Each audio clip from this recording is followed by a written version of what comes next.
Thomas Hobbes pernah mengatakan, bellum omnium contra omnes, atau dunia adalah perang semua melawan semua.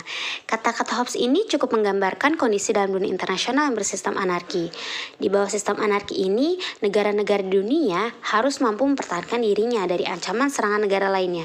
Untuk itu, negara-negara memperkuat dirinya, entah melalui penguatan militer dan ekonomi secara sendiri, ataupun membentuk aliansi dan kerjasama dengan negara-negara lain yang merasa memiliki ancaman ataupun tujuan yang sama. Nah, salah satu aliansi yang dibentuk untuk tujuan ini adalah FPDA. Five Power Defense Arrangement atau FPDA adalah hubungan pertahanan melalui rangkaian persetujuan multilateral antara Britania Raya, Australia, Selandia Baru, Malaysia, dan Singapura yang ditandatangani pada tahun 1971. Secara esensial, perjanjian ini menyatakan akan saling membantu jika terdapat serangan dari luar terhadap anggota-anggotanya, terutama Malaysia dan Singapura dari berbagai ancaman, baik yang konvensional seperti ancaman dari negara lain, serta non-konvensional seperti gerakan-gerakan separatis. FPDA ini didirikan setelah berhentinya jaminan pertahanan Britania Raya atas Malaysia dan Singapura yang sebelumnya pernah di bawah Anglo-Malayan Defense Agreement atau AMDA. AMDA sendiri ini dia berakhir karena ditariknya basis-basis pasukan Inggris dari Suez Timur dan wilayah-wilayah Asia lainnya. Ditariknya basis-basis Inggris ini membuat negara-negara persemakmurannya di Asia Tenggara yang baru saja merdeka seperti Malaysia dan Singapura rentan terhadap berbagai ancaman, terutama Indonesia yang saat itu pernah berkonfrontasi langsung saat operasi Dwi Korah.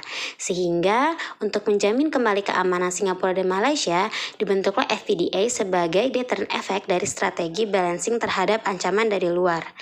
Di bawah FPDA ini, 5 negara anggotanya akan berkonsultasi satu sama lain dalam kondisi atau ancaman serangan bersenjata terhadap salah satu dari kelima negara untuk tujuan memutuskan tindakan apa yang harus diambil secara bersama ataupun secara terpisah sebagai tanggapan. Nah, berbeda dari NATO yang memiliki protokol mengikat bagi tiap-tiap anggotanya, yakni apabila salah satu anggota diserang, maka anggota lainnya harus ikut bergabung dan membantu untuk serangan balasan. Nah, FPDA itu tidaklah mengikat negara-negara anggotanya, sehingga mereka bebas untuk membantu langsung secara militer ataupun hanya memberikan konsultasi. Struktur dan pilar pertahanan pada FPDA. Pada tingkat yang paling atas, FPDA memiliki konferensi kepala pertahanan FPDA yang bertempat di Malaysia atau Singapura. Hal ini merupakan forum militer profesional tertinggi dalam FPDA. Hal ini berfungsi sebagai forum yang penting untuk dialog dan juga pertukaran pandangan antar kepala pertahanan. Di bawah tingkat itu terdapat juga pertemuan tingkat menteri antar FPDA. Untuk menjaga pertahanan Singapura dan juga Malaysia, FPDA memiliki 3 pilar utama yang akan menjadi pondasinya. Pilar yang pertama adalah Integrated Air Defense System atau yang disingkat dengan IADS, yang menjaga pertahanan udara wilayah Singapura dan juga Malaysia. Pilar kedua adalah badan-badan konsultatif terhadap isu politik dan militer negara anggotanya. Nah, untuk pilar kedua ini, dibentuklah Joint Consultative Council yang merupakan forum konsultasi tingkat tinggi dan Air Defense Council yang mengurus fungsi Integrated Air Defense System. Pilar ketiga adalah program latihan gabungan yang diimplementasikan melalui Exercise Scheduling Conference yang mengurus seluruh urusan pertahanan non-udara FPDA. Melalui pilar-pilar ini, FPDA menjaga pertahanan Malaysia dan juga Singapura serta menjadi forum konsultasi untuk negara anggotanya dalam mengatasi isu keamanan di wilayah kawasan. Prospek FPDA saat ini dan juga ke depannya. Memasuki dekade ketiga pada abad ke-21, FPDA masih terus eksis dan juga aktif dalam kegiatan-kegiatannya. Pada tahun 2021 kemarin, FPDA baru saja merayakan peringatan 50 tahun berdirinya FPDA di Singapura.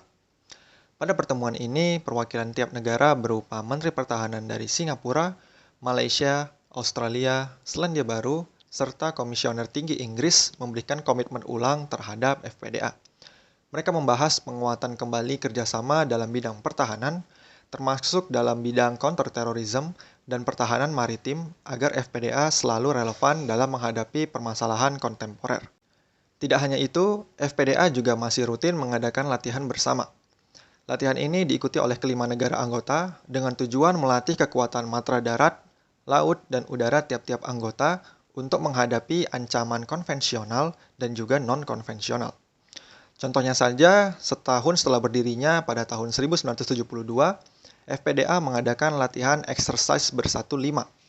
Lalu pada tahun 2004, mereka membuat exercise bersama 5 yang rutin diadakan setiap tahun.